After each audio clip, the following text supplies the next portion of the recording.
temps se présente en complet contraste avec les cités agonisantes du Nord, avec ses aspects disparates, son trafic parisien et archaïque, ses avenues, son grand port, son bazar, ses santines, sa population flottante sur des centaines de sampans, ses temples de la divinité, églises, pagodes, mosquées, temples hindouistes, ses temples de l'argent, ses temples du jeu et du plaisir, ses tripots.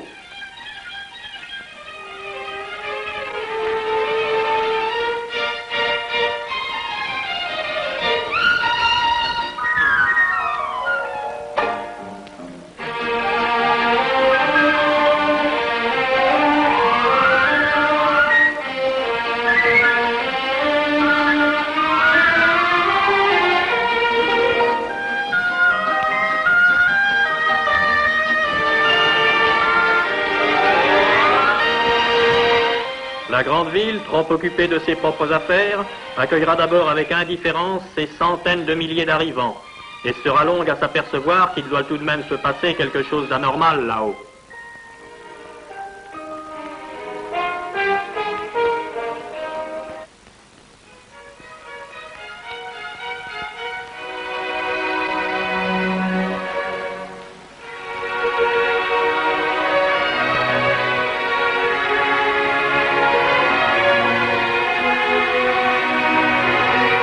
Des heures durant, une voiture remplie appelle les noms de ceux qui sont attendus, par un parent, par un ami.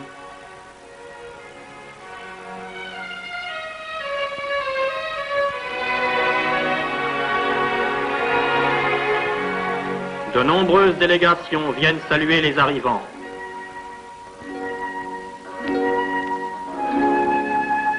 Les services sociaux, français et vietnamiens, prépare des monceaux de boîtes de lait et conserves diverses.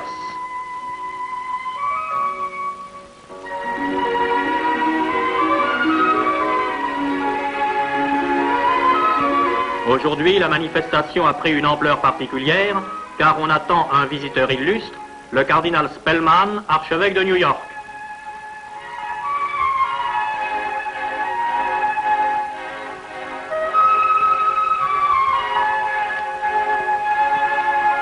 Une délégation de pittoresques bonzes.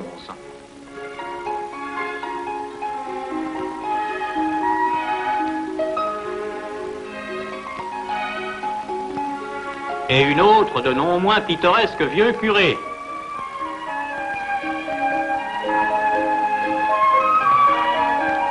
Monseigneur Pham Ngoc Thi, l'évêque qui s'occupe spécialement des catholiques émigrés. Et voici le cardinal Spellman.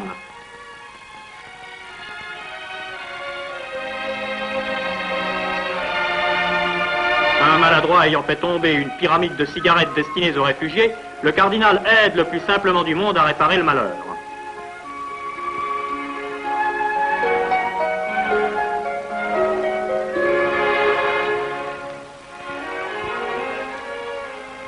Rejoint par le président de Maudinzième, le cardinal adresse quelques paroles d'encouragement aux réfugiés et les assure que la sympathie des catholiques des USA se traduira sous les espèces de bons dollars qui ne pourront être que les bienvenus.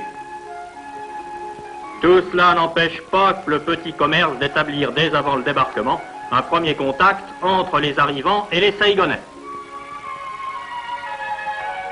La longue opération du débarquement est commencée.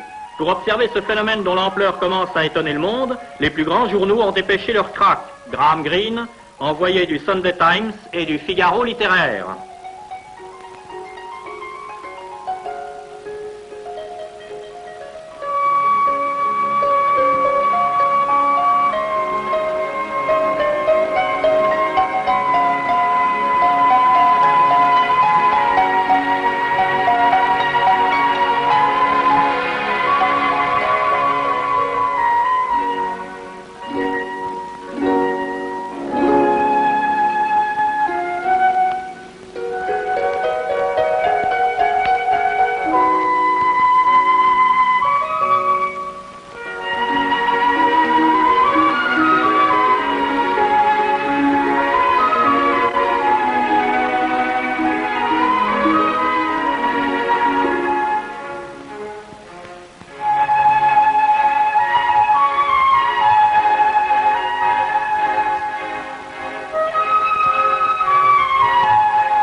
Des jeunes gens de bonne volonté font la chaîne et se passent tour à tour des gosses, des ballots, des vieillards.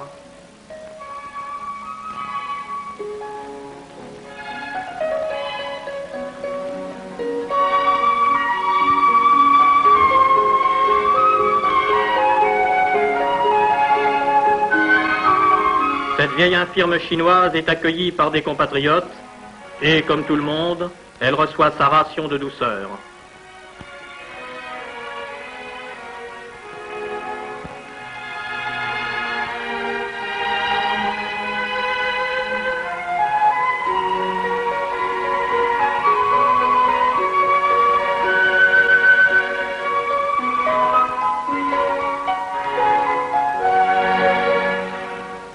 Ce gosse a tout de même pris la précaution d'amener du Nord un peu de viande sur pied.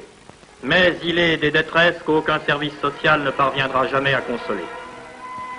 Les Nung, reconnaissables à leur type et à leur costume plus spécifiquement chinois.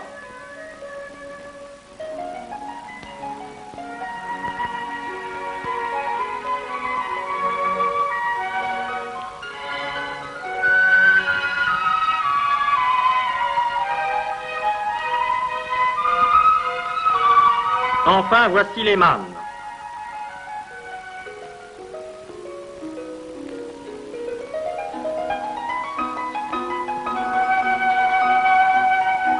Quel cataclysme a bien pu égarer sur les quais de Saïgon cette princesse des montagnes du Nord.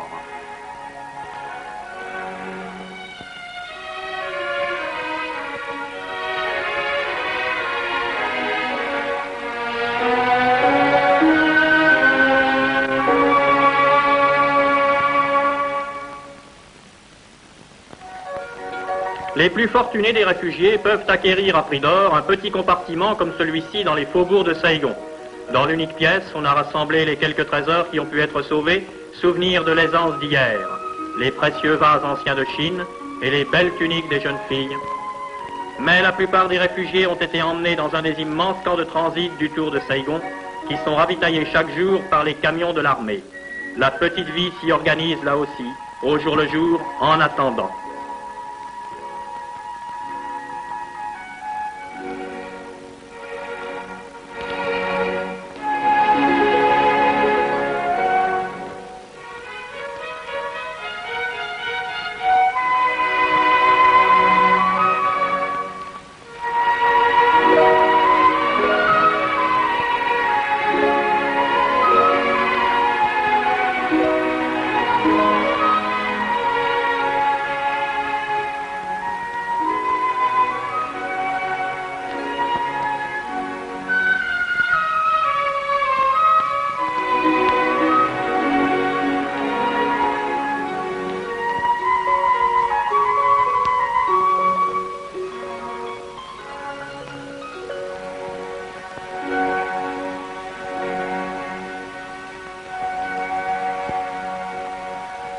Puis un jour, on part vers d'autres horizons.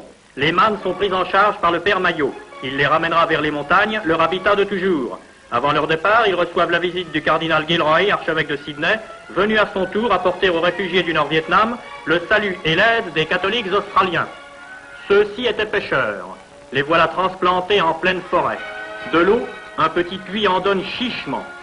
Mais l'artisan né qu'est le Tonkinois entreprend alors de fabriquer en miniature ce qu'il construisait naguère sur les grèves de la baie de Halong.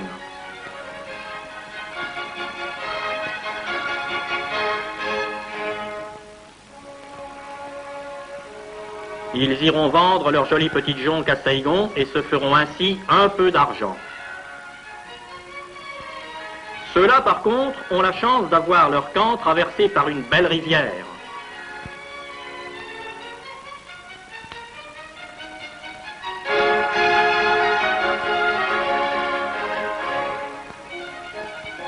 Cependant que partout, on commence à s'organiser.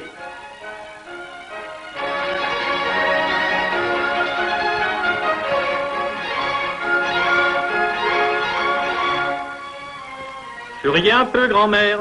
J'ai quitté mon pays et mon village, a-t-elle répondu, et je ne sais plus sourire. Le vrai centre de la plupart des camps, c'est l'église.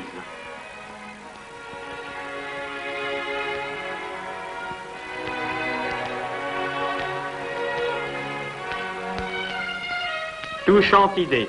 On a monté avec du latis de bambou quelque chose qui rappelle la façade de l'église du village abandonné.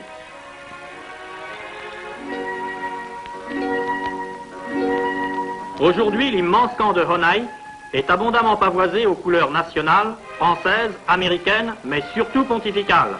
C'est qu'on attend l'envoyé du cardinal archevêque de Paris, Monseigneur Rodin, secrétaire général du Secours catholique. À cette occasion, les stands de l'aide américaine et de l'aide française ont organisé une distribution générale de conserves, savons, vêtements, etc.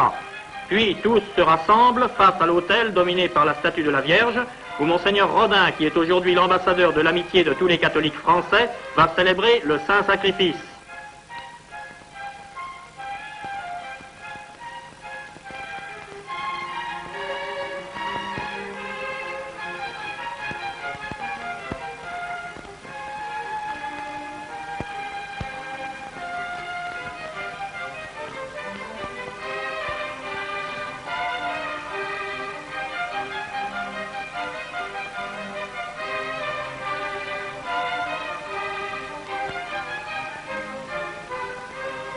La messe terminée, Monseigneur Rodin, aux côtés de Monseigneur Pamgopti, harangue la foule. Après avoir énuméré les nombreux diocèses français qui ont adopté des paroisses vietnamiennes exilées, l'envoyé du cardinal Feltin présente le plus touchant de tous les dons qui puissent être faits à des hommes qui ont tout quitté pour des motifs de foi.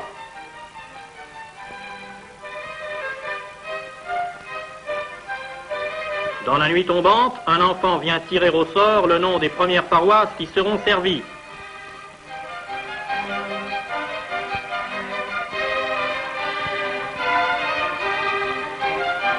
Ainsi, l'église exilée continue. Les séminaires se sont également repliés, soit dans les faubourgs de Saigon, soit dans la forêt.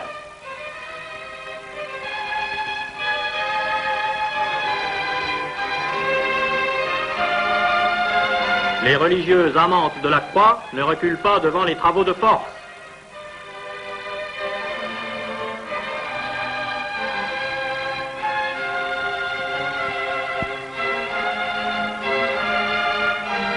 Et il y a de la joie.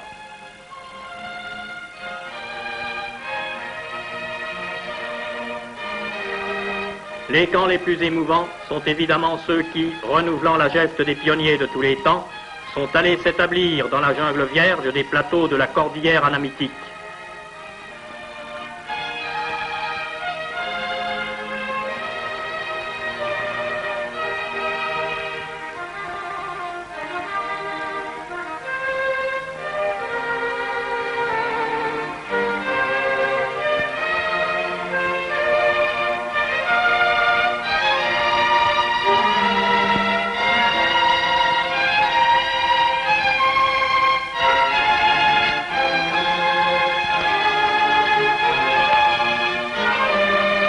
Mais la jungle va connaître de nouveaux arrivants.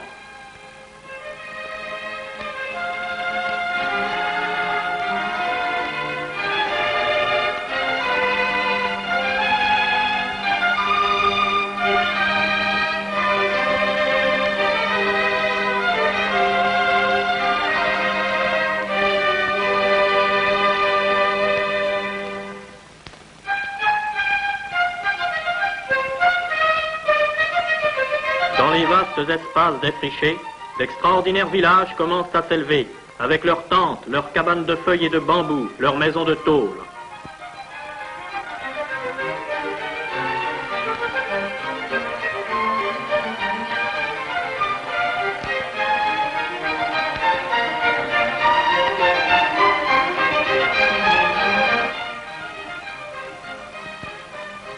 Premier bâtiment municipal, le hall d'information, qui n'a malheureusement pas toujours que de bonnes nouvelles à annoncer.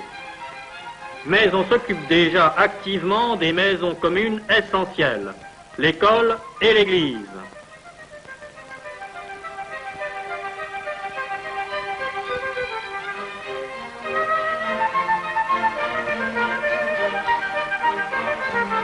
Ainsi, désormais, c'est à l'ombre du pignon de la modeste église que s'étendra le cimetière des voisins, avec ses urnes qui y sont déposées pour servir de siège à l'intention des âmes défuntes.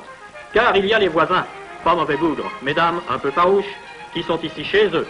et le jeune chef du nouveau village des pionniers chrétiens se préoccupe de nouer avec eux des relations de bon voisinage. Bonjour, grand chef.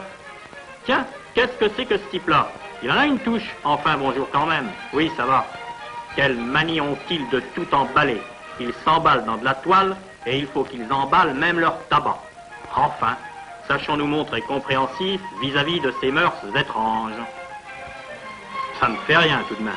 Avouez que pour le costume, nous autres moilles, nous avons résolu la question d'une façon autrement plus simple et autrement plus astucieuse. Ah, il est gondolant. Mais le jeune chef chrétien emporte en gage de confiance et d'amitié l'arbalète du chef sauvage Moy. En arrivant au camp, il retrouve la joie qu'a vite fait de ramener l'insouciance des enfants.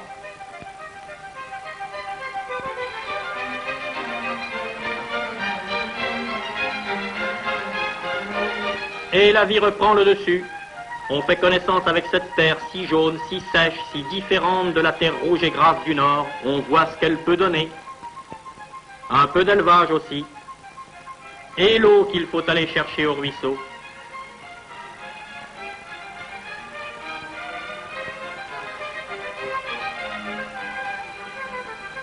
Mais ce camp a été pris en charge par des rédemptoristes canadiens et le vieux sang des pionniers du Grand Nord coule toujours dans leurs veines. De l'eau a décrété le père Vaillancourt, nous en aurons au milieu du camp. Juste. Vous êtes fatigués, mes gars, mais bientôt nous aurons ici de l'eau bien claire et bien à nous. Et lorsque le soleil décline vers les crêtes, le grand murmure des prières monte de toutes les maisons. Ce qu'ils ont vécu au cours de ces derniers mois, ils s'en souviendront toute leur vie.